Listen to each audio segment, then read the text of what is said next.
Holla ballers, what's going on? It's Preacher, and we are here with two more dungeons to look at. This time we're going to look at the Horde ones. These are the faction-only dungeons, if you missed yesterday's video. So there's two for the Alliance and two for the Horde. Of course, at the Mythic Plus level, they will be open to everybody. But these dungeons only make sense to your faction. They're the end of the storyline of the zones and so on and so forth. So the Horde 2 are the Temple of Sathralis, which will be the Vol'dun dungeon, the desert lands, the Arrakis Dune plains. The prison, essentially, where people are sent in order to disappear and stay there. And we also have the Underrots, the end of Nazmir, which pretty much is my favorite zone in all of BFA so far, is the Nazmir Horde zone. Absolutely adore it, and was very much looking forward to going to the Underrot to see how that story kind of culminates out there. Now, in the Alliance video, I started with the weaker of the two. This time, not going to do that, because both of them are actually really good. And they're my favorites? Not quite. I think Waycrest Manor for the Alliance is actually my favorite dungeon so far in all of BFA, but these two are very good. I'm not taking away from these two. These two are very, very good. Now, they do have some trolls in there, though. I'm also going to show you something really funny, which is some ability, and it might actually be Feral Berserk, is one-shotting bosses. I'm not quite sure what it is, but in the dungeon I did do on the Feral Druid, every time I popped Berserk, the boss instantly died. Could have been someone else in the dungeon, couldn't quite see anything else in the deathlog. It's probably something else, but you can get a kick out of that regardless. As usual, I've healed, tank, and DPS these dungeons to get all different perspectives. Let's start with the Temple of Sathralis, though, the Sneck people. These Sneck monsters. Starts off with nice, varied trash. Very deadly. This is definitely one with a few bugs in it. Some of the trash, essentially just straight one-shots DPSs. Harkens back to the old TBC days. I don't mind it too much. It made me learn for the next time. That's the whole point of dungeons, right? That's the whole point of us going through the normal mode. It's like, oh, okay, that ability is very dangerous, and the tank needs to be aiming that away because it just straight one-shots you, which is a good thing. Little brief amount of trash before we get down to the very first boss. We essentially enter the temple and move straight down into the Sneck Palace, and we're gonna meet our first boss, which is Duras and Aspects. Similar to the Shrine of the Storms, this is a caster and a melee mob, melee boss, and they're gonna do various things. They have static shocks, they have dashes, they have conduction. Never really seen a big problem with anybody doing this boss. Their abilities are only really going to come into play in Mythic Plus, so that makes them very boring in normal. Whereas we have seen, and I only point this out because we have seen, like we saw in Shrine of the Storms, is it doesn't need to be that way. Normal mechanics can, in fact, stand out on their own without having to be bolstered in some way, so they actually become a serious thing to care about. So there's some stuff to dispel, but honestly, on normal, it's not really doing a damn thing, which is a bit of a shame. I would have really liked to have seen something come that way. Moving down through more trash that is a little bit more interesting again. We're going to enter this big arena, and there's some healing trash in here. And if you can be careful, I'm going to show you 2 points of view here. One where we took our time and pulled it and wiped it out, and another one on my Guardian Druid where we pulled the whole room. I didn't pull the whole room, the DPS pulled it for me, thanks for that, and they couldn't kill it for minutes. We were just walking around for minutes trying to do everything we could to kill this trash. Was not happening. I know a coordinated group could absolutely have stunned and taken this down. Think about it like the Maw of Souls boat, very much like that. If you control it, stun it down, lock it down while you absolutely blow it up, yeah, you're going to be fine. But if you start letting these things start draining and healing, you're going to be here for a long time, boys. So you want to be a little bit careful if you're running in pugs into this dungeon. But what we're going to have then is Merektha, Big Snack. Big Snack, the most tedious boss so far in all of BFA. As much as I like this dungeon, and I really do, this is the most tedious boss in the world because it has a very simple thing, very similar to the beginning of the Stone Core. I forget the name of the boss now, but you know in the Stone Core, the worm comes out and he goes underground and you've got to fight the crystalline shards. Basically does exactly the same thing. Merektha will go underground and start tunneling around. If any of you have ever done the Mage Tower involving the Taurens, where the worm goes underground and it chases after you and it'll hit you. It's that, and at the same time you'll spawn 4 snacks, kill the snacks, and then you have this really tedious time period where you're waiting for him to come back up and you just stood in the room waiting around. It's very, very dull. I hope Blizzard tunes it either so that the ads have more HP, so there's at least something to do and care about, or if you defeat the ads, then it's going to come back up because there's nothing else to do during that period, and it can feel like you're waiting like 10 seconds, 10, 15 seconds. Doesn't sound a lot, but believe me, 10-15 seconds just standing around, that's a little tedious, so a little tweak on that could be good. Moving further down we go into the temple. We start encountering storm elementals, so some good variety of trash where things are getting mixed up. We've had healers. Now we're getting the theme of what the bottom part of this dungeon is, which is very electricity based.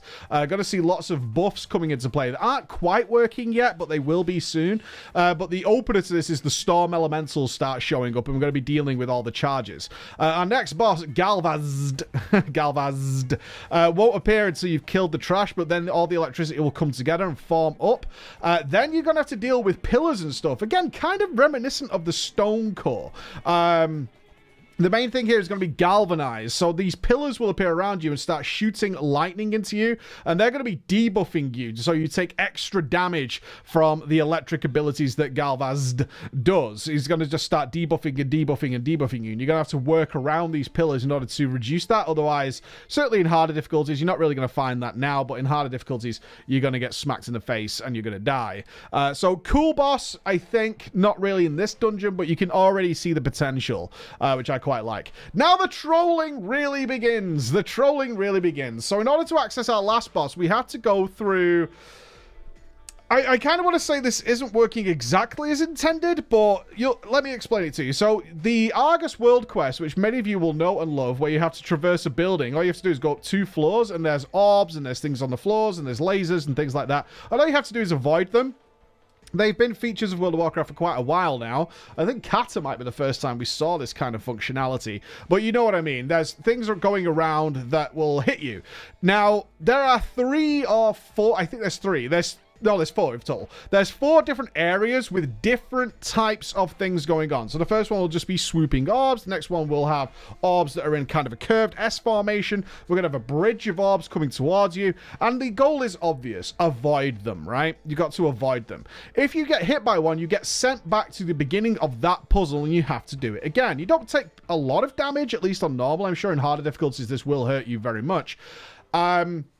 Some people just straight up cannot get through this, at least for minutes at a time. I've done 4 runs in here so far because there's a bug coming up that I wanted to try and figure out. But if you get hit at all, you just get sent back to before that puzzle. You don't have to do all the puzzles again, but you get sent back before that puzzle. It's relatively quick. Now, I've had no issue with it, but... some people have. I can show you a run here where our hunter took about 5 or 6 minutes to get through this. And without him being able to do it, we just had to continue without him. There was no way of getting him to us. There is a mob, though, at the end of the final one, who seems to be the guy who is producing these traps. And when you kill him, it doesn't despawn the traps. So I think Blizzard might want them to do themselves a favor there, at least for normal and heroic. In Mythic, I think you can expect people to be able to get through that and have it and practiced it in normal and heroic and so on. But in normal and heroic, I believe if you kill this guy, that should despawn in order to allow lesser skilled players in order to traverse this, because there are a lot of players that I have seen already who simply cannot get past this. They're stuck. And then it moves us into another interesting puddle, a little bit Zelda-esque here. Some of you will remember something like this. You move into a room with a never-ending spawn of snack people. And the goal here is to find the eye to a giant skull that's on the other side of the room. It's a giant skull door, and you have to get the eye, and somebody has to carry the eye all the way to the skull and then place the eye into the eye socket of the skull. That's all you have to do. Now, this never-ending spawn of enemies have very low health. They're very low HP enemies, these conscripts, but also dotted around the room are guardians, snake guardians, and they're fast asleep. Even if you attack them, they won't wake up. They'll just lie there and let you kill them. However, once somebody grabs the eye, the guardians come to life, and they're going to start chasing down the person with the eye. If the person who is carrying the eye takes any damage, they drop the eye, and the guardians are going to attempt to pick it up and carry it back to a pillar. Now, currently in the alpha, there's a chance when that happens that the eye just despawns and that's it. Your run's over. It's happened to me twice. It's a very annoying feature. There's nothing much you can do about it. And also, the eye can be knocked to somewhere where you can't physically touch it again. You have to run over it in order to pick it up. It's whoever runs over the eye will actually gain picking up of the eye and able to carry it. You are slowed while you're doing this as well. I activated dash and things, and you can't speed up while you've got it. And the eye is very tricky to place in. I sent feedback to Blizzard on this. Is like, the eye should not be this tricky. You do have an extra action button, but that doesn't work currently. Currently, you have to walk directly up to the eye socket and click inside the eye socket. That's the only way you can actually place the eye in. It's an interesting little mechanic. I think, I'm not sure if it's supposed to be an idiot check. I'm not sure how this plays long-term, other than just being annoying. Is like, if in an experience group, it's not quite the same as the Court of Stars Find the Spy, right? It's not quite on the same level of that. It's seemingly, at least now in the version we have, the eye always spawns in the same place, and basically you just have 4 people deal with the ads while 1 person carries the eye over, and that's about it. And the main responsibility is on the tank to gain aggro and all the things that are fixated on the eye carrier. Once somebody has the eye, all the ads will go for them, including these guardians, and you have to peel them off and make sure the guy can carry the eye over. I've done it a couple of times because I know what I'm doing. It's one of those jobs that you definitely want someone to know what they're doing, and you want your tank to know what they're doing as well in order to make this go well. But it's interesting. Is it quite the same as the Court of Stars Spy? Not really. Our last boss then. A risk by Blizz here. The Avatar of Sothralis. The Avatar of Sothralis is a healing boss. Now, it's very, very similar, and I want to make sure I get the dungeon right, to the last boss, and I want to say Heart of Stone. The Heart of Stone dungeon. But you'll remember when you had, for those of you who played during Wrath of the Lich King or have been there for Time Walking, is you had Bran using a control panel, and the group's job was to fend off waves of ads while he... Basically, it was on a timer. There's nothing you could do to speed it up, essentially. You just have to wait for that. This is a mix of that and the boss from ICC that needed to be healed as well. I forget the name. The Emerald Dragon, I believe it was. The way you beat this boss is by healing the Avatar of Sothralis back to full HP. While that's going on, ads will spawn that cast Taint, which obviously reduce the healing, right? They reduce healing taken by 20%. They'll keep spawning throughout the fight. So while the healer is spam healing, it's also similar to Sulong, very similar to Sulong in the Terrace of the Endless Springs, is... You'll just have the healer spam healing that, and while the DPSers take care of the ads so that nothing is stopping the healing going on. I've tried a couple of times. The problem here at the moment is that the eye room, which is just before this, I just explained, currently has mobs that evade pretty regularly because they're spawning so many ads in that room. They're just constantly churning them out. That I couldn't respec, but I wanted to respec to a healer a couple of times. You can see me trying to do it in order to see if we just bring like 2 healers, can we just heal this guy before it does anything? But at the moment on normal anyway, only in an extremely low DPS group, which is what I was on my Guardian Druid, that group had crazy low damage. Did I ever see more than 3 ads spawn? I guarantee on Mythic this is going to be a fucking pain in the ass. I would expect to see things like Taint doing like 100% healing reduction, or 50% at least, and also spawning way, way more ads to deal with. That's going to be an interesting boss to see how that scales up. Hopefully Blizzard does have something in place that prevents people from just all respecking to healer and just zerging the shit out of healing this thing. That would be interesting. But still, it's cool to see a healing boss in the 5-man environment. I quite like the idea with it. I hope they've scaled it correctly. Let's move on to the Underrot then. One of the shortest dungeons that we have in BFA. Nothing wrong with a short dungeon. I have no issue with some being longer, some being shorter. This is definitely one of the shorter ones, and still has, easily has one of the most interesting bosses in here. Aesthetically, very pleasing. You get to feel straight away that you are down in the depths, and it is dark, it is horrible, it is nasty, and what they've got is very few trash for the most part, besides the second boss, but interesting trash nonetheless that are going to be using the new mechanic we've seen throughout a lot of the blood troll areas, which is turning into pools of blood, and then being able to move around and do things like that. So only like 3 trash packs before we hit our first boss, which is Elder Lexa. Lexa, or Lexa, L-E-A-X-A, Lexa, however you want to pronounce it. Lexa uses Blood Mirror, but Lexa has the main core feel of this dungeon is actually Creeping Rot. This and the last boss essentially do this.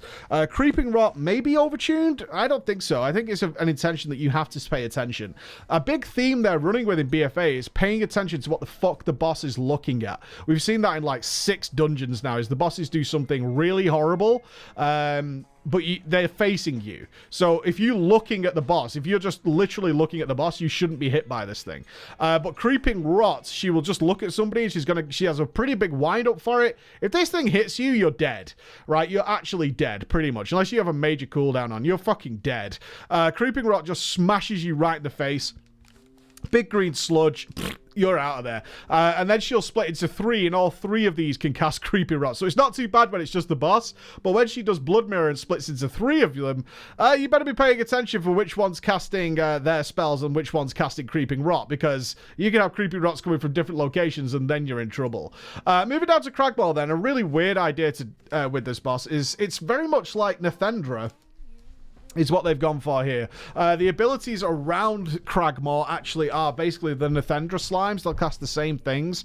And this boss is right in the middle, and it's very similar to a lot of creatures I've seen in recent games. It almost looks identical. It's just a big blood tick, essentially.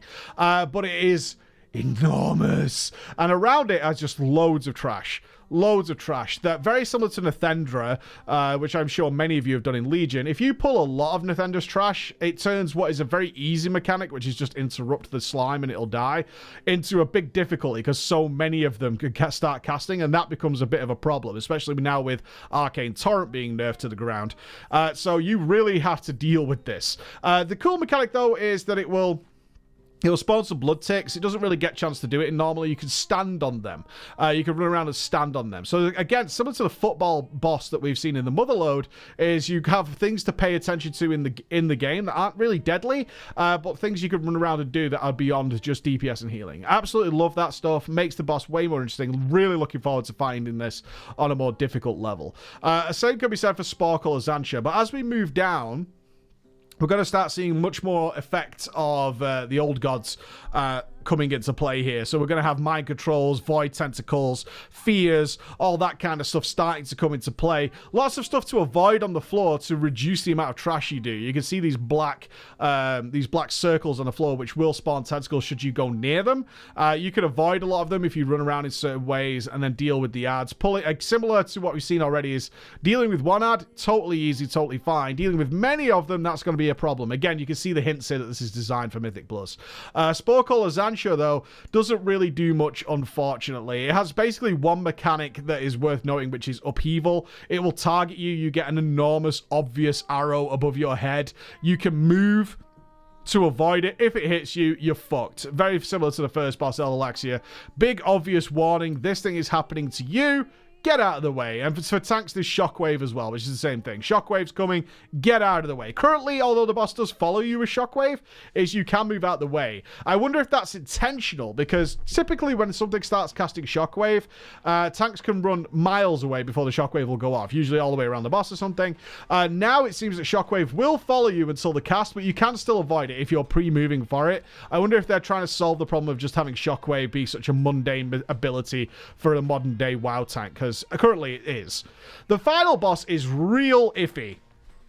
Real iffy. So this is the Unbound Abomination. Very similar to what we saw at the end of... there is some reuse of bosses here, as you can obviously tell by what I'm saying. But very similar to the last boss in Grim Batol. You remember the Grim Batol last boss? I forget his name now, but that last boss was a big pug killer because his mechanics were a little bit more complex than your average bear. And this one is the same. So the Unbound Abomination doesn't take any damage. What he does do, though, is have a blood barrier up. It absorbs all the damage he takes, and as damage is absorbed, the Abomination overflows with blood energy, and when it reaches 100 blood energy, blood visages erupt from the Abomination. So let me put that into common sense for you. It has an energy bar, essentially. DPSing it won't reduce its health, but it will fill the energy bar. When the energy bar fills up, he's going to spew bloods out into the room.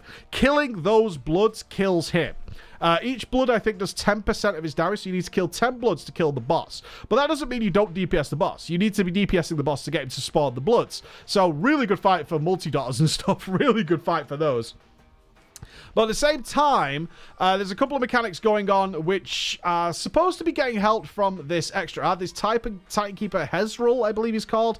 A Titan Keeper's down there. He's supposed to help you. Currently, he's not really. There's a big debuff that goes out on everybody in the group. It's called Putrid Blood. And it stacks enormously quickly. Now... the Titan Keeper gives somebody this cleansing light. You'll see in the background, someone gets this enormous yellow light circle around them. That's supposed to remove this putrid blood. Okay, it's supposed to remove this putrid blood from the group. Currently, that's not working. Unfortunately, currently that is not working. So anybody who's doing this on the alpha right now is hoping that their healers really know how to manage debuffs and deprioritize for you, because this buff keeps stacking and stacking and stacking and stacking and stacking and doing damage to you, right? It starts at like 300, but obviously you can get to like 15, 16 stacks. Then you're in big trouble. So your healers are hoping to go, right, dispel one guy, dispel the next guy, dispel the next guy, dispel the next guy, dispel the next guy, go back to number one and start doing that again. Otherwise, your group's just going to get wiped out. On top of that, though, there is another ability very much the same as Creeping Rot that Unbound Abomination throws out there. And again, it pretty much fucking one-shots you should you be hit by it. It pretty much fucking one-shots you. It does a huge amount of damage. It's like 90% of your health or something. And if you are not next to be dispelled or haven't been dispelled recently, you're in big trouble if this thing hits you. It does a lot of damage. Absolutely huge amount of damage. But it makes this boss very interesting because you can see people nuking the boss. That's not working. Right, nuking the boss isn't not going to get this done. You have to be able to manage what you're doing. Currently, right now, as our group said after we tried it, is just stand in melee. Seems to be how you're going to deal with this. Is everybody stand in the melee, the boss will turn to you to cast the Creeping Rot. Just move out the way of it. And also that means you can all be dispelled, hopefully by the Cleansing Light, should that be working. Or at least you'll all get better healing and so on and so forth. And kill the ads and then the boss will die. But certainly one of the more interesting bosses that I've seen so far in BFA. Really enjoyed it. So both the Horde dungeons, a thumbs up from me. I believe we've only got one more dungeon to see. Let me just open the dungeon journal here. No, there's two more to come. We've got King's Rest and the Siege of Barala. So still two more dungeons that we are waiting to see on BFA. So very excited to see what's in there because Blizzard is pushing ahead, obviously with the release very, very soon to see all these. So thank you very much for that. As you can see in this video, I have been playing a lot of Druid. I'll be doing some feedback on that over the next few days. So if you're looking forward to start seeing some class previews, that's coming up very, very shortly. Thank you so much for listening, guys. I'll see you again. Bye-bye.